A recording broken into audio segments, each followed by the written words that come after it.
हमारा आपका बढ़ता वजन और मोटापा एक साइलेंट महामारी की तरह हमारे देश को अपनी गिरफ्त में ले रहा है। क्यों? क्योंकि हाल ही में आए नेशनल फैमिली हेल्थ सर्वे यानी NFHS-6 ने बेहद चौंकाने वाले और डराने वाले आंकड़े दिए हैं, जो बताते हैं कि भारत में अब हर तीसरी महिला और हर चौथा पुरुष मोटापे का या ओवरवेट का शिकार है, इस समस्या से जूझ रहा है।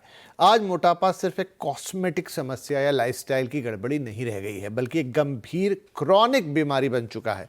मोटापे का मतलब है डायबिटीज, फैटी लीवर और दिल की बीमारियों को सीधा सीधा न्योता देना। ये व्यक्तिगत तौर पर हमारे लिए अलर्ट होने का वक्त तो है ही, लेकिन इसका हमारे देश की इकोनॉमी पर भी गहरा असर पड़ता है। इसलिए ज़रूरत है अपना नज़रिया बदलने की। आज हम इसी पर बात करेंगे कि इस बढ़ते खतरे से निपटने के लिए अब हमें अपनी सोच और इलाज के तरीकों को कैसे बदलना होगा। लेकिन पहले देखते हैं NFHS मोटापे पर क्या तस्वीर दिखा रहा है।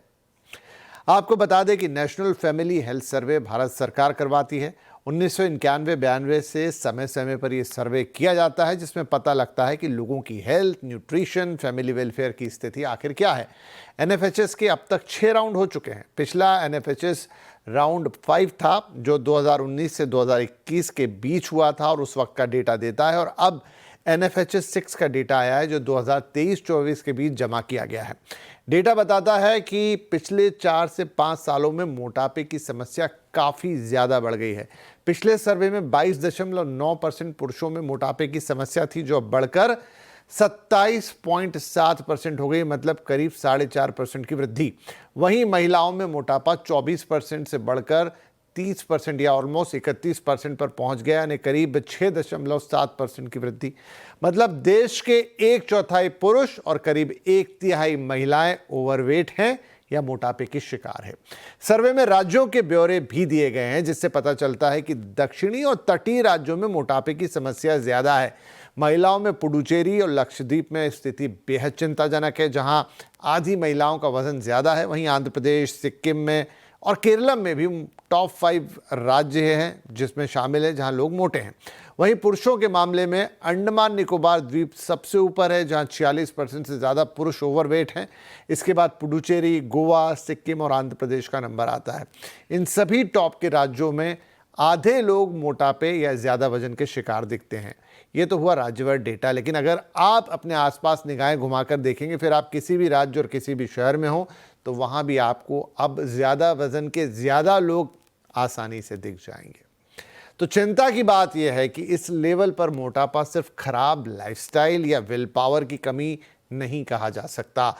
अब तक हम मानते थे कि कम खाने और ज़्यादा एक्सरसाइज करने से मोटापा ठीक हो जाएगा, लेकिन मेडिकल साइंस अब मानता है कि मोटापा एक क्रॉनिक बीमारी है, जो हार्मोन, जीन, ब्रेन, नींद और मेंटल हेल्थ के जटिल तालमेल से जुड़ी है।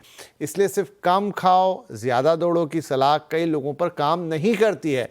पेट के आसपास जमा एक्स्ट्रा चर्बी, जिसे एब्डोमिनल फैट कहा जाता है, भारत में ये इंसुलिन रेजिस्टेंस को बढ़ाती है। यही कारण है कि देश में type 2 diabetes, high blood pressure, दिल की बीमारियां, स्लीप एपनिया, हड्डियों की बीमारी, हार्मोन की दिक्कतें और फैटी लीवर के मामले इतनी तेज़ी से बढ़ रहे हैं।